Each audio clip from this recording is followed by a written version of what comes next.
It's Eve 2020, May 15th at 1500 UTC. I am Matterall. Later, we'll be talking to Oz, who's running for CSM, so we'll give you a chance to meet him. But let's check in with Eve Online at first. We had yesterday, top PCU was 38,000 players on at the same time. And that is a really good trend, especially for weekdays.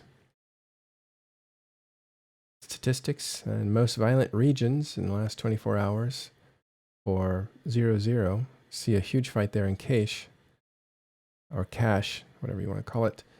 That is the ancestral stomping ground of Solar Fleet. So in that fight was Fire Coalition, who are generally Russians allied with Legacy, against Null Secnia and the NCPL PandaFam group. Those coalitions went at it, and I think Legacy and allies ended up coming out ahead. We'll look into that in a bit. So Cache had nearly 1,500 ships destroyed with, nearly 1,300 pods along with it. That's definitely a fight. In Delve, you had 1,054 ships destroyed, 741 pods, and third, Kalevala Expanse, 660 ships destroyed, 318 pods. In Empire region, in first place is the Forge, with around 2,500 ships destroyed, followed by Lone Trek and the Citadel, all around 2,500 ships destroyed.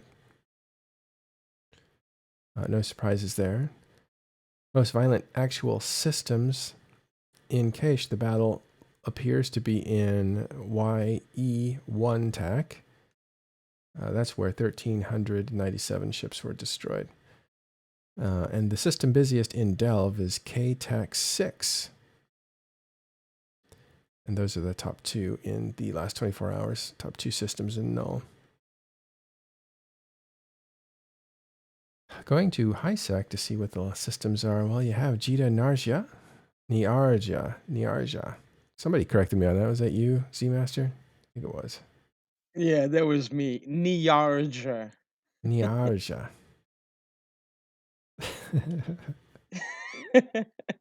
Someday. Someday you'll get it. Yeah. Niarja. 734 ships destroyed.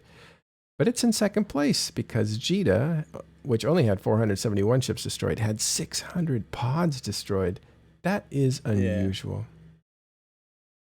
Because now everybody's at home, because of what's going on in the real world. Everybody's at home. They have way more time to gang people and wait for people. So, yeah, those numbers are crazy. Well, I haven't seen 600 pods destroyed in a long time. I mean, that's more than the ships destroyed. So how is that even possible? Something's not right there.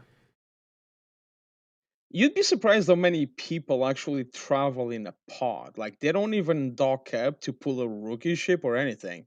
They just move around in pods. And there is always -10 pirate characters roaming around in trashers, like throwaway Tech 1 trashers, just hunting for pods. That's all they do all day. Shuttles, pods, weak frigates. They just suicide gang everything they can. Yeah, So but I that's mean, why, yeah, this is that's... why you see more pods than ships.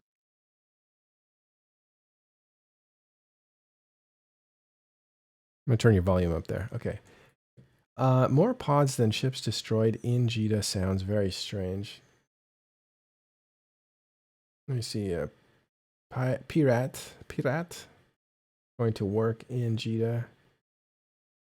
This must be a war deck of some sort. Well, people are destroying ships and then destroying the pods, but that's a 1-to-1 ratio. If you destroy 470 ships, Yeah. you might destroy 470 pods.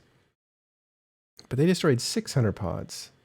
So where'd those pods come from? So people would have to undock just in a pod, which doesn't make sense. Now, it looks like this is a pretty thorough Die in a ship, get your pod destroyed too. Here we go. See, here's 3 pods without...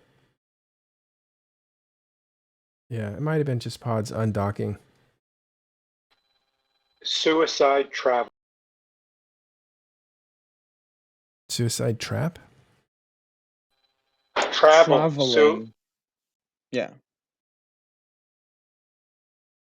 Okay. Like if you're a null sacker, but you know, you can actually undock, just ask somebody to kill you, or go criminal, ask somebody to kill you. You know, loot a can, go suspect, somebody kills you, and you're automatically respawn back in the station that you wanted to respawn. That can also happen all the time. Oh, this... Yeah, the... what do they call that? The pod underground or something? Pod Express.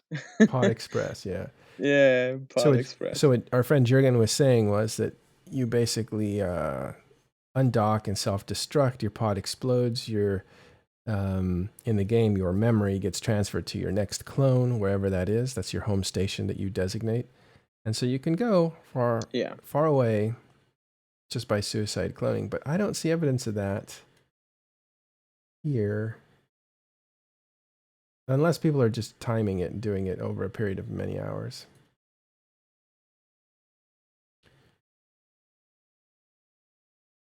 And I don't see... I mean, people blowing up are all over the place, so... Well, that must be it. Maybe that's getting counted. I don't know. It just... That's something that would happen every day, isn't it? It's a good guess, though. I like it. Okay, let's go to the major kills.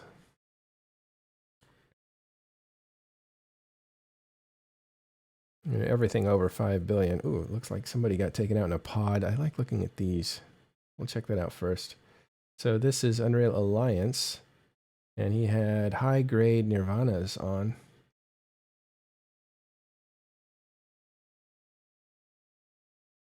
So the Nirvanas are shield implants and more. Ouch. Okay, so that is Badabum 3077 was destroyed by Svargklade. That's an NPC that took him out. Ouch, he got potted by an NPC, which happens now, especially with Triglavians. This could be something that we start seeing a lot more of as the weeks progress. Okay, Circle of Hell had an expensive rattlesnake taken out in Outer Passage. Rattlesnakes are expensive ships, but 5 billion is a lot for a rattlesnake. Of course, Wormhole players put a lot of money into smaller ships, not super capitals because they can't fit them, but they will put a lot of money into capital ships and battleships. Take a quick look at this Inner Hell. You can see a lot of blue. Yeah, blue-green. But let's see where the money was. Mid slots had about 3 billion worth of, looks like shield. So it was tanking pretty hard, which rattlesnakes can do. Oof. It's invulnerability. The price comes almost all from the invulnerability fields. 2.1 billion. Pitham Jesus Christ. A-type adaptive. Yeah, that's an expensive module right there.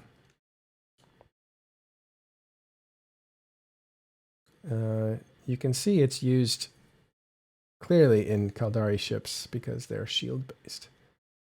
But wow, their average price was usually half that, 1 million, but it must have skyrocketed because it's credited here for 2 billion. That's wild. All right, moving on. Aritaru is taken out for 13 billion. That's a bit expensive for Aritaru. That's the smaller of the two engineering complexes.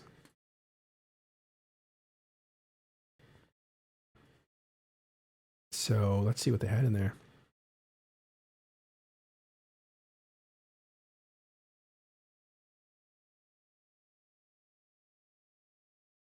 Yeah, it's just refinery. But here's where the money was. In No, it's just a combination of modules.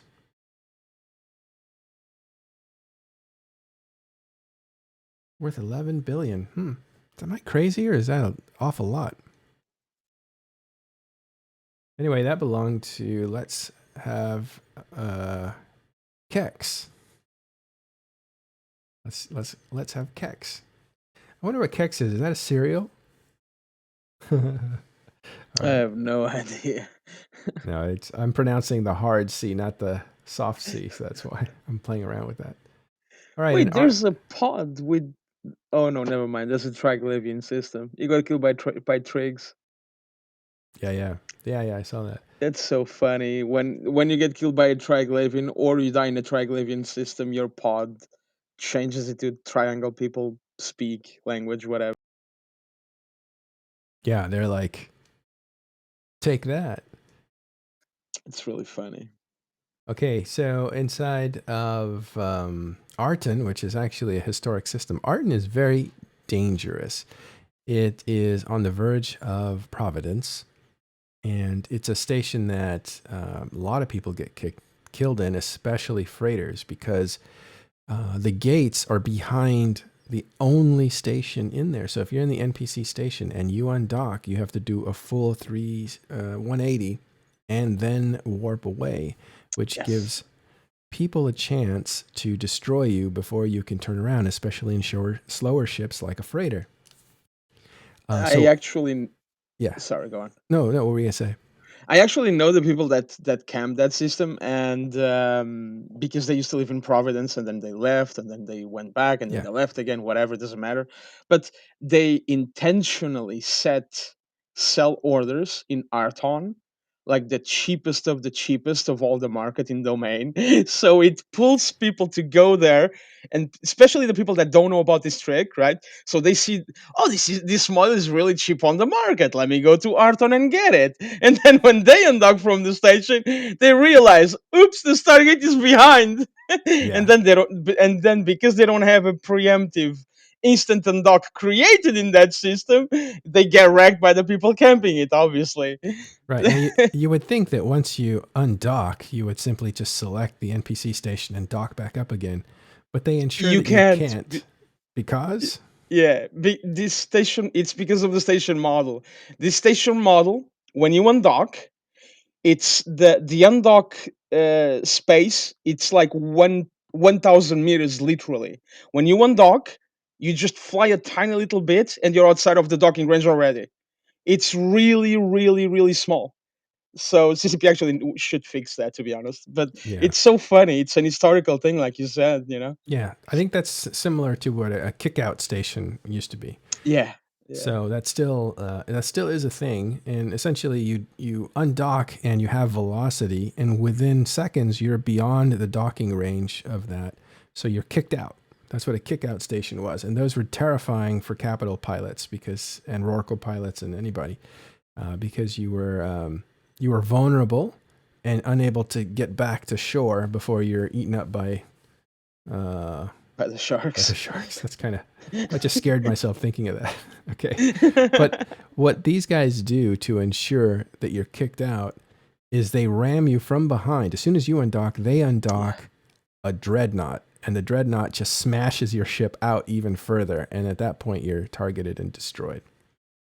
So if you undock and there's a Redeemer right behind you, you're in trouble. And there's no Celestial to warp to, so you literally have to turn. It's even industrials die here. It's not just freighters that die, but industrials will. Yeah. Even small. I died there once in a small cruiser. Like I couldn't do anything. I was completely gone because I thought, hang on, there's nobody at the undock.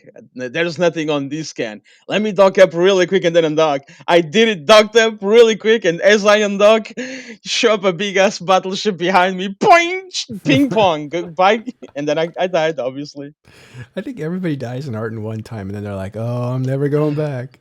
So don't get baited in by low prices in Arton or high buy prices. They bring in merchants because they'll pay a lot for fuel or something. Somebody's like, I could fill that order.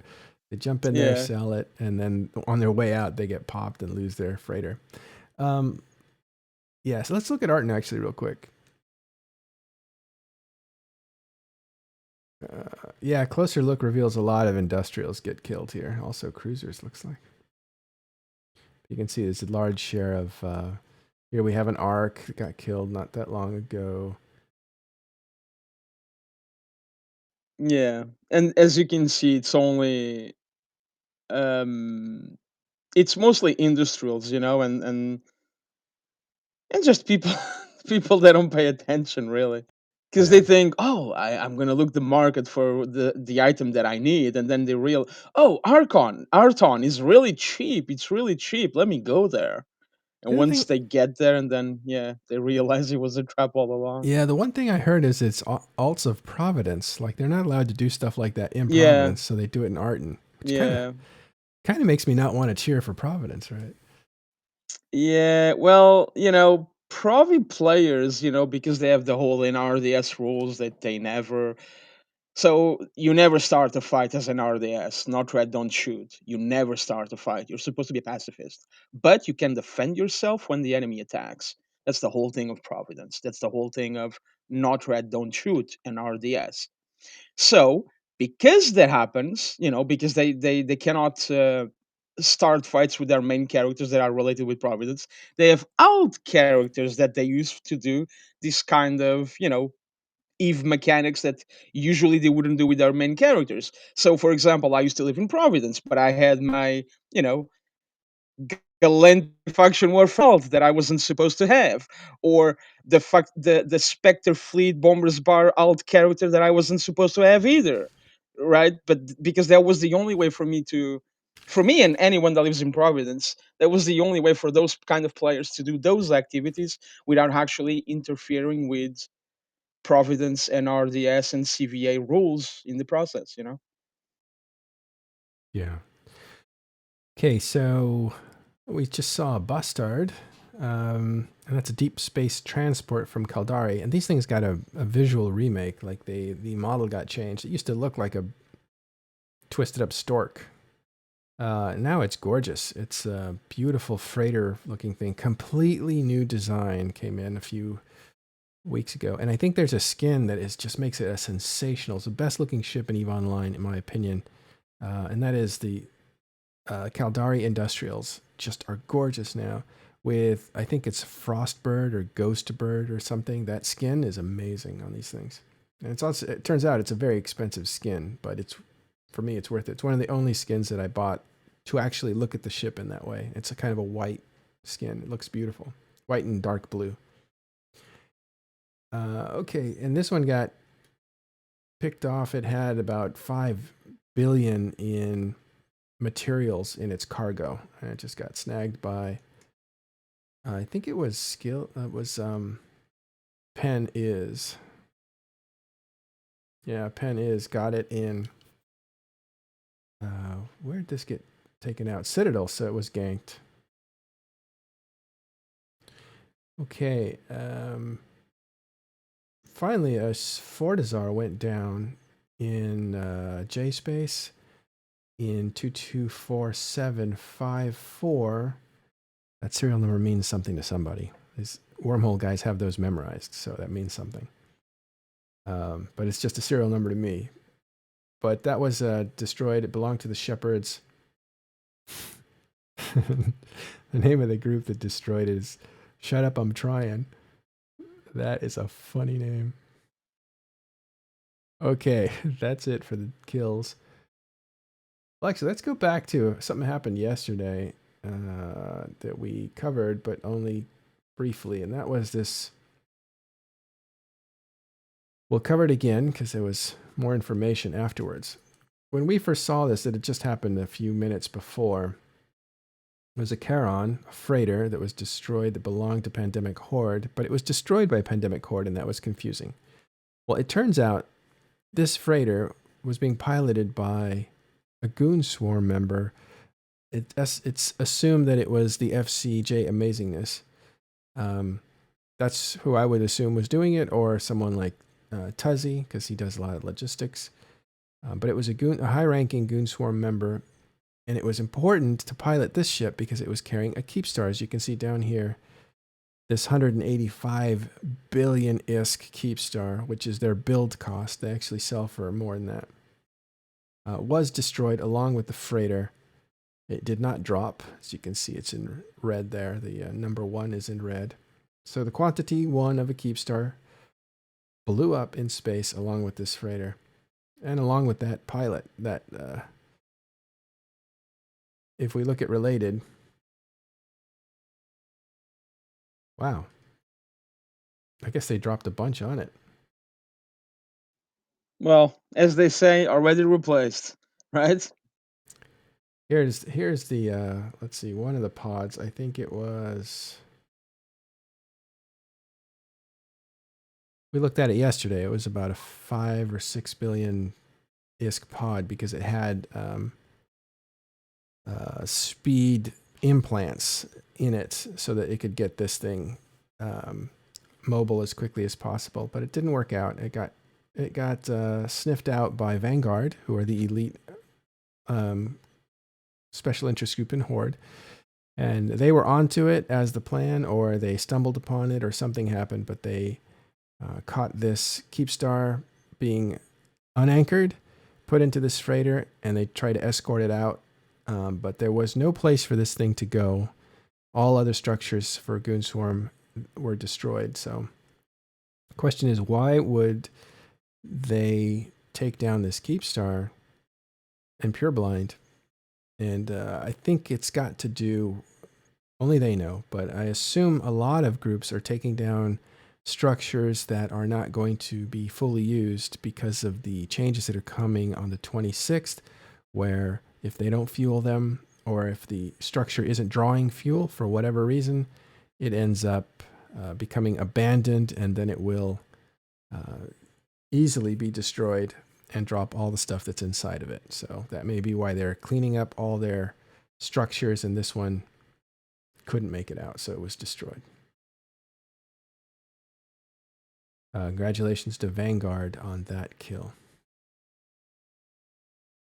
Okay, so that's the ships. Timer board, we're looking at Siberian Squad ihubs. That's a cleanup effort in Duckline. They're no longer there. They moved to Tenerifis, it looks like. There might be joining Fire Coalition or just living in Fire Coalition space. Don't know, but Siberians are actually Siberian, I believe. They're a Russian group. Pretty big. They were part of Dead Coalition for a long time and one of the stronger fighting forces. So an 80 tack in Decline in less than an hour and a half. There will be an ihub going up for destruction. And that's that. Veil of the Silent have Lord of Worlds Alliance. That's a mouthful. They have an ihub in 5T tack and 6Y tack. Both those are in danger in the next hour or next day and a half. Okay. Yeah, Twitter still is having a problem on this browser, so I didn't see anything on Twitter. And videos, we were testing out some graphics. That's that. Okay.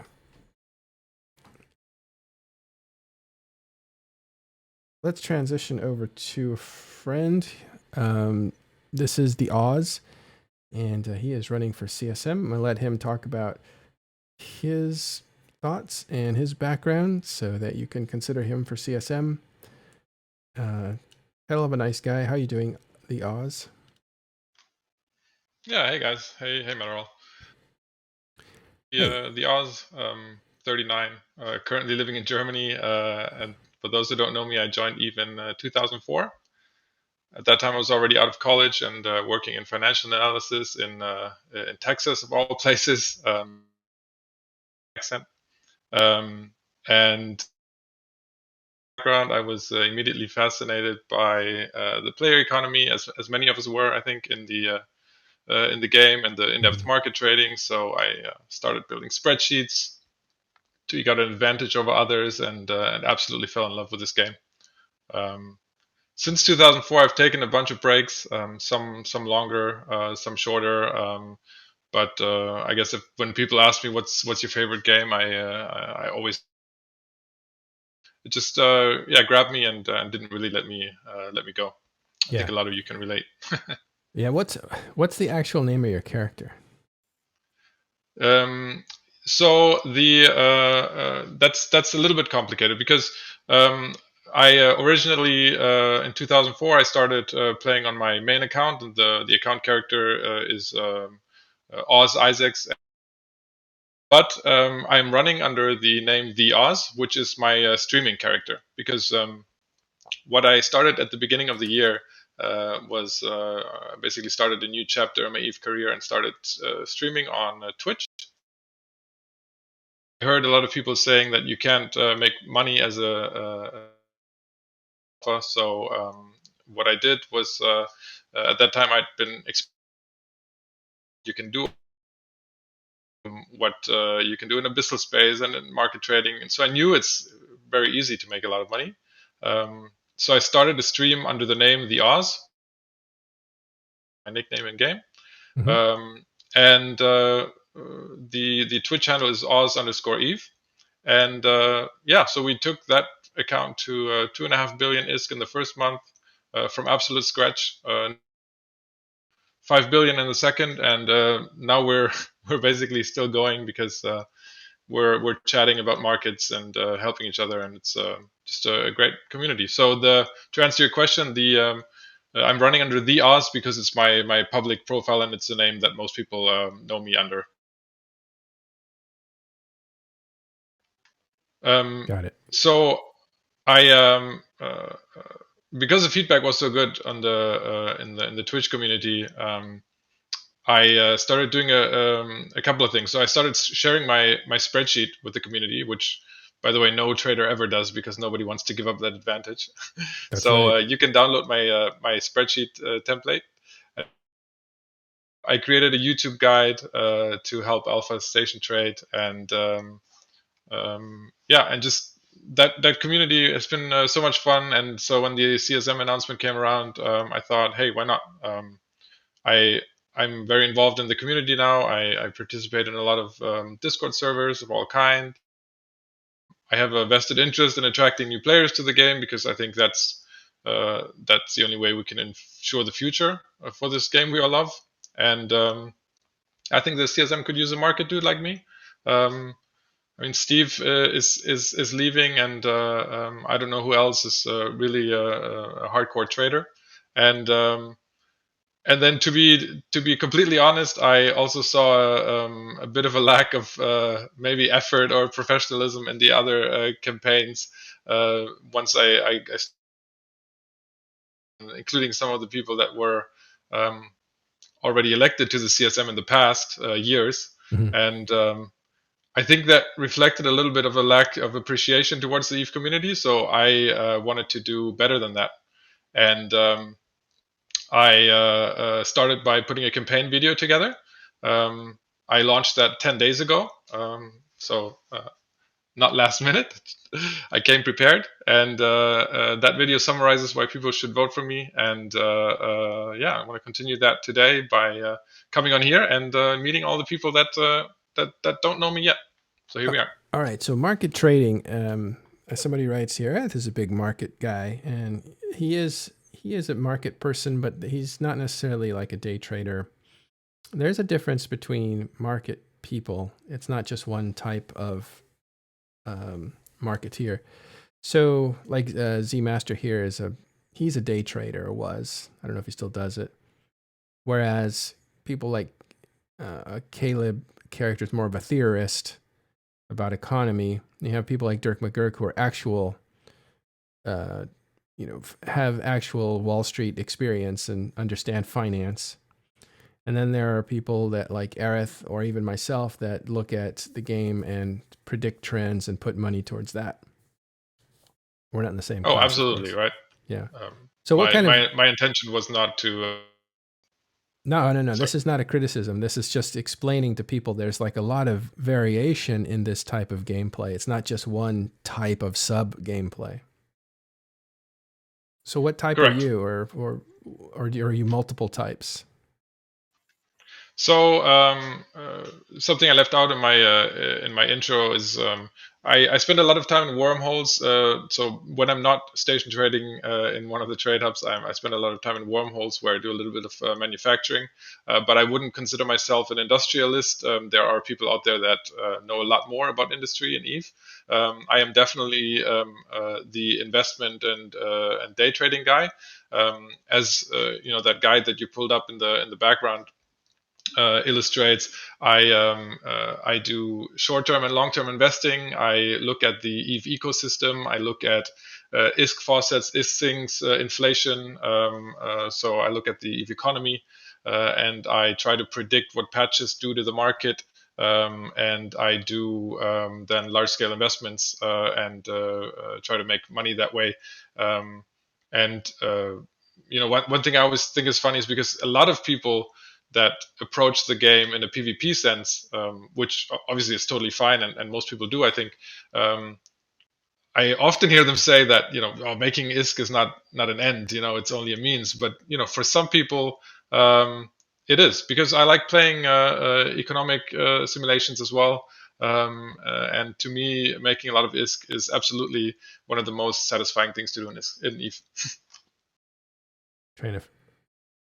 Yeah, I think a lot of people derive joy out of Eve Online in different ways. Now, what can you say about your representation on the CSM? Like, and the reason I'm asking this question is, what do you think is lacking in the CSM and why you are running? What's your motivation?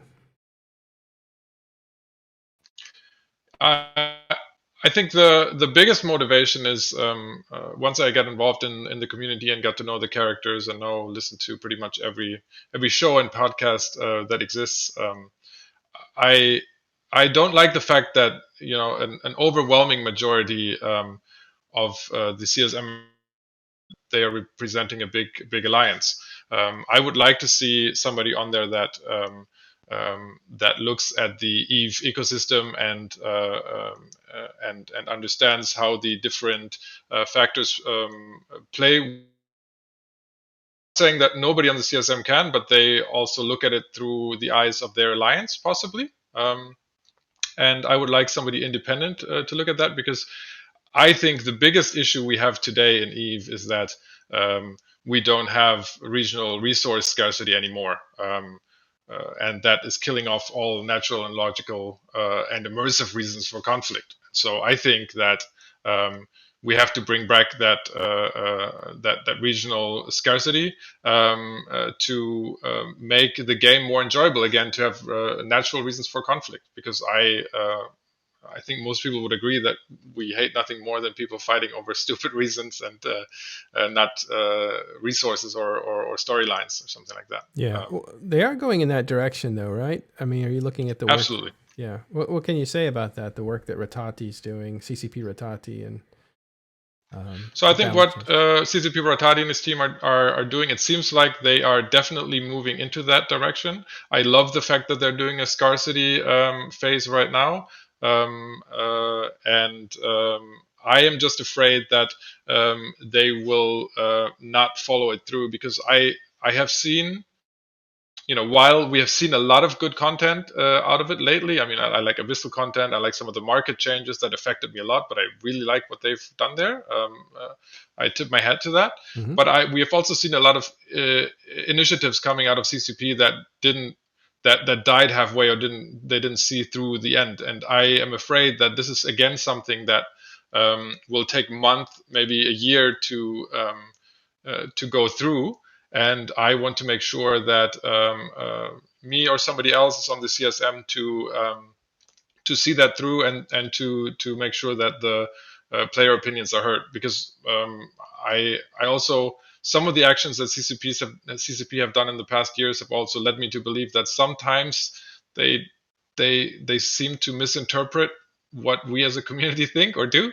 And so that in combination is what I want to do in the CSM. Yeah. Yeah, so Fonsui is saying in Twitch chat that they're not going to forget to put minerals back. They're going to put them back, but they could also get cold feet, and they could, if there's an outcry that is maybe by a vocal minority and not what's best for the game, they could get cold feet and pull out too quickly. In other words, nullsec puts enough pressure on them to start pulling back on their scarcity model, and you're afraid that the CSM might influence CCP in the wrong way because you like the scarcity direction. You think it's the right direction. Absolutely, and I think that one of the big issues we have is that if we have a CSM that is 8 out of 10 people from large null blocks, obviously they are sitting currently for the last few years. Everybody got a lot of everything. There's an abundance of minerals, etc., that drives everything. Asking people that are sitting on all the resources and sitting on the power to give feedback about a process that is supposed to change a lot of things. And I think to do change, you don't ask the people in power. You don't ask the winners, right? How can we change the game so you're not the winners all the time? Yeah, exactly. And I mean, I think those alliances should be on the CSM. The big fleet commanders should be in the CSM. Don't get me wrong that I don't want to abolish that. I just want to make sure that if we have an election in June, people think kindly voting for their alliance leader and considering some of the independent candidates who really have a lot to bring to the table. And can I add one more thing? Yeah. Since I see Fonsui in chat a couple of weeks ago on your show that said that he wants somebody on the CSM that has their life in order so that they can focus on that task. And I would assume that as opposed to some of the other candidates, I'm that are maybe a little bit more towards the beginning of their careers. I have I've reached most things I've aimed for in my career, and so I feel like I'm in balance, and I look for something new that I can attack professionally. And I think if you look at the content that I put out, if you look at you can see that I take this seriously, and I do this professionally, and I prepare and I show up. And I think if you look at some of the forum posts that some of the other candidates have put in, clearly, a lot of people are just half-assing it, and I wouldn't expect that. I wouldn't accept that as a community. Well, let's talk about that in true ways. They're half-assing it if you think they're half-assing it, either because they're not serious about trying or they already won, because basically this is all CSM election is a game of recognition, name recognition. And these guys have a head start on you because some of them have a large member base for their alliance, but most of those are FCs who have a large fleet base, right? These are people that fly with them, that take commands from them, that will do what they say. How can someone like you even compete with that? Because this show is one platform, and you've been doing your due diligence, right? You've put out your video. It looks like a great video. You're going to be posting, I'm sure. You're going to be making appearances on like the Eve Meta Media, which is this, and so on and so forth. But how are you going to scratch the surface of name recognition for people that don't even participate in the meta? How tough must that be? It's super tough. So I just assumed I have to do the best that I can, and that's what I've done. And I have 2 more weeks to campaign. I'm going to try to be out there, try to have my voice heard. Mm-hmm. And I'm not confident that I will get on, because that's in the end. If everything goes to plan by the big alliances, then that might not happen. But I can do my best and get my message out there. And if people like what I hear, they might tell their court mates, and they might get me on. And so, the campaign season hasn't even started.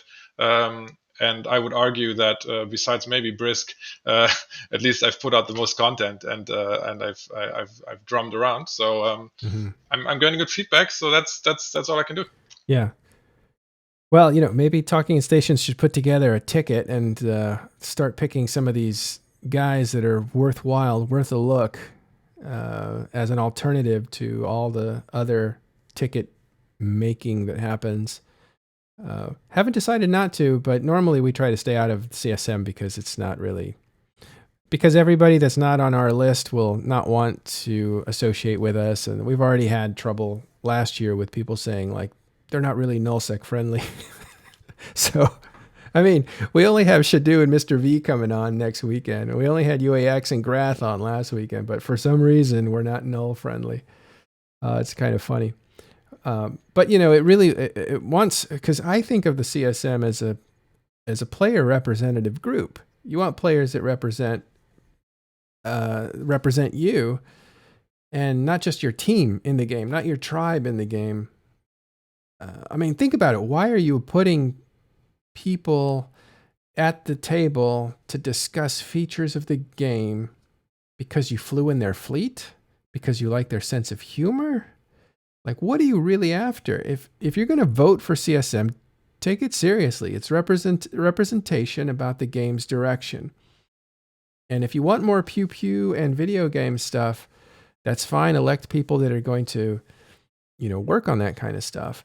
But if you want more market stuff, if you're interested in economy, if you're interested in more broad-based participation in the game and where the features are, and if you want somebody to be able to adequately inform CCP on the state of play for, these kinds of disciplines, then you need to put some people in there that are mature, that can not offend CCP when they're at the table and talk about these issues. Yeah, absolutely. And I saw a forum post by one of the alliances yesterday that said, well, I have to join the race now because if I don't, I'm putting my alliance at a disadvantage. And I get it. I'm not stupid. Who said that? I understand how it works, but who said that? If it was, I think the Pandemic Horde leader yesterday or the day before yesterday. Not Gobbins. It must have been. No, I think it was Gobbins. I mean, I like Gobbins? his post is good. Like, don't get me wrong. I'm not shit talking other candidates here. His post is good. Like, he's a good guy. He's done a lot for the game. Fantastic, right? Yeah. But I understand he puts in if he doesn't run, he puts his alliance at a big disadvantage. And so it sounds to me like he wasn't trying to run because he also put it in at last minute before the deadline. That sentence alone is what is wrong with the current situation. It's so wrong. Are you sure that was Gobbins or was it Stedio? Because there's two guys running from Horde. I can't go on record because I just don't remember. But all right, one of those. Everyone can go look it up. Somebody from Horde said that. Yeah. Well, anyway, but that's what you say is wrong with the game, right? People trying to get on there to represent their tribe. Yeah, I mean, I think if people vote for their leader because they think he or she is a great guy and he has sends their feedback, then that's totally fair, and everybody should go out and do that. But if alliances feel like they have to run because they're putting their alliance at a disadvantage if they don't, you mean two things. One, you are getting information first and you're passing it on, which I'm not, because that's against all NDAs and you're not allowed to do that. Mm-hmm. Or you're saying that you can influence the direction that the game goes to benefit your alliance, and both of those things are really terrible. Yeah. All right. Well, I'm just getting you to agree with my point of view, and I'm sorry, because we should really be talking about you and some of the stuff that you do. One of the cool things about CSM interviews is you meet interesting people, the audience does, but you also get to learn some things because these guys usually have different expertise and stuff like that. But what we should do is just give you more room with more interviews where you can talk about the economics and trading and day trading, because you were able to whisk up a bunch of money out of nothing, right? You started with zero and you got up to some billions, 2 billion. What was it? 2 or 5 billion? Yeah, we're at day 77. We're now at 7 billion, but I mean that's just on an alpha account. On an omega account, you can obviously do a lot more. So that's just an alpha account. Wow. How's that limited, by the way, market-wise? I do all that with 17 orders per character. That's all I have. Oh, is that the max? Yeah. Wow. So you made 7 billion with 17 orders in 70 days. Three times 17. So characters on one account. Oh, okay. So that's per account, not one character that did that. What's the idea there? Why are you doing that? I'm sure you could make more money other way. So you're doing it for what reason? My main mission is to attract new players to the game and make them stay. And new players often mean that phase, and so people that are like me interested in the economies and trading side of things, I want to give them a chance to get to know the game and not feel like they're being because if so many people are saying you can't station trade as an alpha, you're proving them wrong. I'm proving them wrong, and I want to put out a guide. I put out a guide out there because I want people to find it, to read it, and to play the game as an alpha, and then eventually ensure that we have a good future in this game, because that's the only way we're going to keep it. Yeah. Well, it's one of the motivations early on. People play. Actually, it was a big selling point for me was you can earn money in the game so that you could pay for your subscription. This is before there were any free accounts. And that to me seemed like a no-brainer because I didn't want to spend a bunch of money on video games, and I wanted to live in a virtual world where I could maybe play with friends, but maybe play by myself. And that was some of the stuff that I was thinking about was, if it pays for itself, then I'll just earn money off the market, and then I'll be, this will be a net zero loss. So it is one of the prime motivators. And I have to say that I do all that on less than 20 minutes a day, right? Like this is not something I do like an. Yeah, hold down your push to talk because you're breaking up. So 20 minutes a day? 20 minutes a day is the you would spend on that. That's I decided to make that challenge to myself, and so that people don't, because I do think that people shouldn't play EVE just to station trade. I think that people should go out there and try all the other that EVE has to offer, and that's why the second part of my stream is always showing alpha something else that they can do, like exploration or abyssal space, or we did frigate abyssals and all that sort of stuff. Yeah. So so 20 minutes a day on 3 characters, all alpha, you're able to raise that amount of money. What do you think of the changes that have come in for the market that have made that day trading a little slower? I think Z-Master down here hates it, but what do you think about these changes? Since you talked about me, let me explain. I don't hate it to say. I don't even know if you do. I just want to throw your name out. I'm just waiting for the market to stabilize, and then I will keep doing it again. Yeah. So I really like the changes they've made. I obviously trade a lot out of Citadels or out of play-on stations. So the Citadel tax they put in from 0 to 1%, I think it makes sense. They of how the relisting fees are distributed, but that's a smaller issue. But the idea was good because otherwise, people were able to put in on Omega accounts, put in a ton of buy orders without any consequences, especially because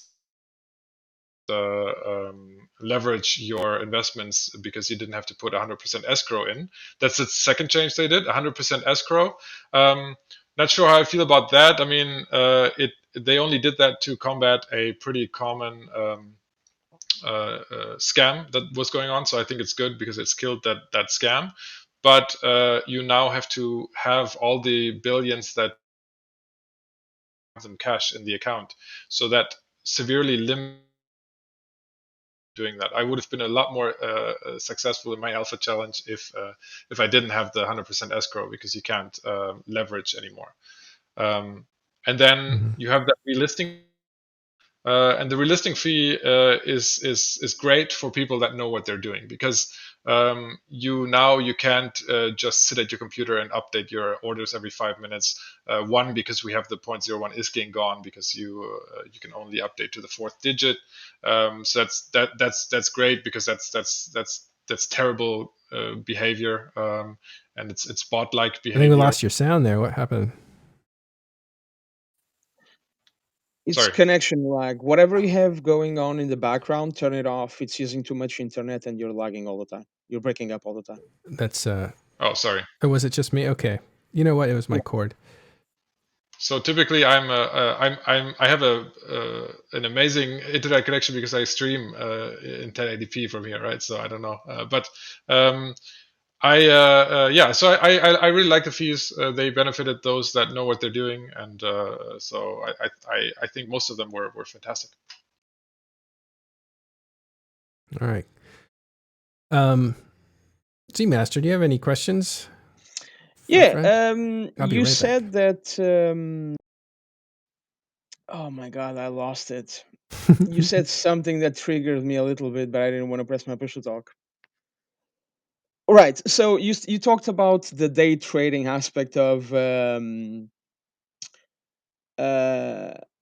before the update, a market trader could just keep on brute force the market basically by fast updating their market orders, the 0.1 game. And you said that's no longer possible. I disagree.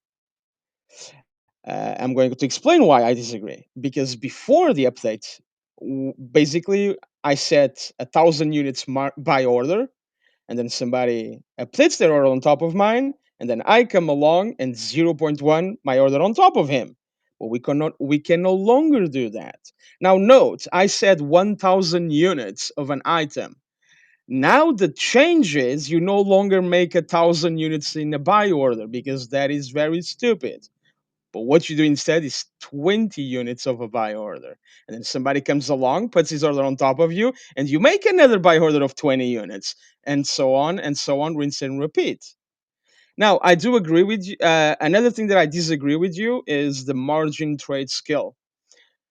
Yes, the removal of margin trade skill is bad for alphas, or bad for, I didn't want to say poor people, but it's bad for alphas and bad for new players, because they can no longer, they have no longer the margin trade skills, so they no longer have the escrow.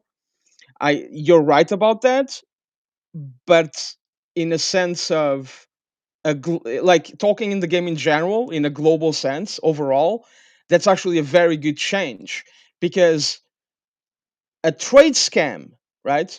You like a contract trade scam, you can clearly see what the contract will give you, and what the contract will what you will pay and what you will receive. But the margin trade scam in the market, there is absolutely no defense about it if you don't know what you're looking at. So many times people would make a buy order of a very, very expensive item using the margin trade skill, and then sell that same item cheaper and then post in local. Oh, look at this, guys. Somebody's buying this, but it's cheaper when you buy it. So then another player that wasn't paying attention, he would buy that item, and then when he was going to sell it, he would realize, oh, I cannot sell it. Why? The buy order disappeared.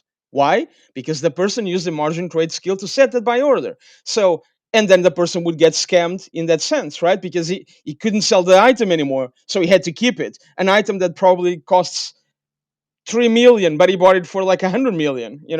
So this margin trade scan is impossible to avoid unless you actually know what you're looking for. So this is why I agree with CCP that the margin trade skill now being changed to 100% escrow, to 100% upfront, was necessary to avoid this kind of scams. But that's just my personal opinion, obviously. No, you're right. I mean, it's not it's not necessary, and it's not my favorite out of the 4 changes that they made. It's definitely not my favorite one. I just think that it wasn't a it was a hammer. It was they tried the hammer approach to eliminate that bait, and Fonsui and Chad is right. It didn't eliminate it completely, but it made it a bit more risky to the scammer. It made it very so, difficult. I'm kind of mad about the change. Now, when it comes to all the market changes that they have done, I still think, maybe I'm wrong, but I still think it's part of the economic depletion that is going on right now in Eve. Because I mean, this is a 17-year-old game, a game that has, some people have trillions and trillions of ISK. There is people in Eve that will never run out of ISK for the next 50 years. Okay, it's not, so CCP had to come out with a way to deplete the economy of Eve. They are doing it by changing the mining changes, doing the market changes, and so on and so forth, and by depleting the materials available in the ecosystem at one given time. That's why all these market people are upset with all these market changes and whatnot. Well, they're not upset, but Are you upset? it's a big Sound upset. change, right? But this is like phase changes. Like later on, there are going to be even more changes, and then in 1 year or maybe two, who knows? I don't know. Only CCP knows. They will reinstate some of the things that we had before, or close enough to what we had before. Maybe not the same exactly, but close enough. This is what I understand from their development process, anyway. Sure. I mean, typically I enjoy a good ISK sync in the game, right? Because it's healthy for the economy, and that's why I like the relisting fees that they put in and the Citadel tax. The 100% escrow doesn't of an impact in regarding an ISK sync, right? And there's not that much money going out. But and the 0.0 isking was more against Yeah. against bot like behavior, which I very much.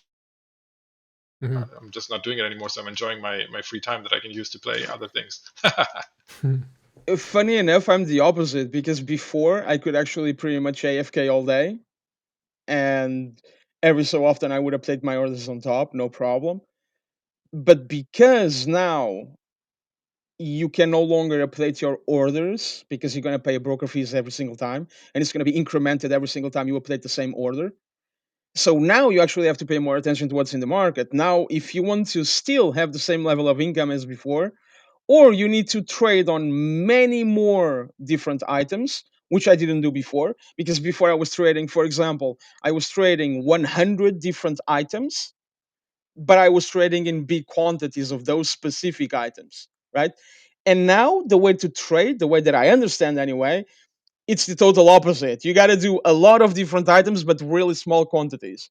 So it actually requires Interesting. more time if I want to make the same level of income that I was doing before. I mean, what most traders do is they put their buy orders outside of the trade hubs in player-owned stations, so you only pay a 1% a broker fee, which also applies to relisting fees. So the changing of buy orders is really inconsequential if you are trading in good margin items. It's really only consequential on sell items that you have to sell in the trade hubs. Yes, offshoring has been a thing since citadels were implemented, and especially since, you know, things like the trading towers and have been implemented in both in perimeter and the. Mhm. Well, all right. Give us a conclusion there, Oz. One more, just wrap up and tell us why people should vote for you, and then we will call it a day here. Yeah. So if you guys are listening out there, as I outlined earlier, or your heart or whatever you want to call it, vote for who you think is best for the game and not just for your alliance. As you can see from my campaign and my video and my forum post, I take this thing very seriously. Come prepared. I will be the hardest worker in the room. I've been playing for 17 years, so I know a thing here and there. I'm definitely not the expert in everything. I don't think anybody is. But if you're out there and you've liked what you hear, watch Oz in the upcoming CSM election. And if you have questions, stop by my stream on Twitch, Oz_Eve, Monday, Tuesday, Wednesday evening, Eve time. Thanks, guys. Thank you, Oz. I didn't realize you've been playing for 17 years. That's amazing. Yeah, I mean, my oldest character is from 2004, so that's like wild. All right. Well, thanks everyone for tuning in today. It was nice to meet you, Oz. We've actually talked before. We'll talk more. Maybe get you more involved in TIS. Absolutely. It'd be great to have someone like you hanging around and teaching some classes and doing things like that. All right. One other thing, it appears, just a side note, little PSA here, that there was a problem with the 150 SP reward that got fixed a few minutes ago. So if that was a problem, it looks like it's no longer a problem. I think the issue was that your SP wouldn't just apply to your character, it would come down in the form of an object. But they have fixed that since, so wouldn't worry about it. All right, well, thanks for joining us. We're going to send you over to Torvald. He is also running for CSM, I believe. There's a lot of people running for CSM that are highly qualified and likable, like Oz here. So I ask that you consider looking into Oz's YouTube channel. It's Oz_Eve. Oz_Eve. And give him a look. And then when you vote, remember his name. It's about name recognition. So luckily you have an easy name to remember, Oz. All right, everybody. Thanks. We will see you tomorrow.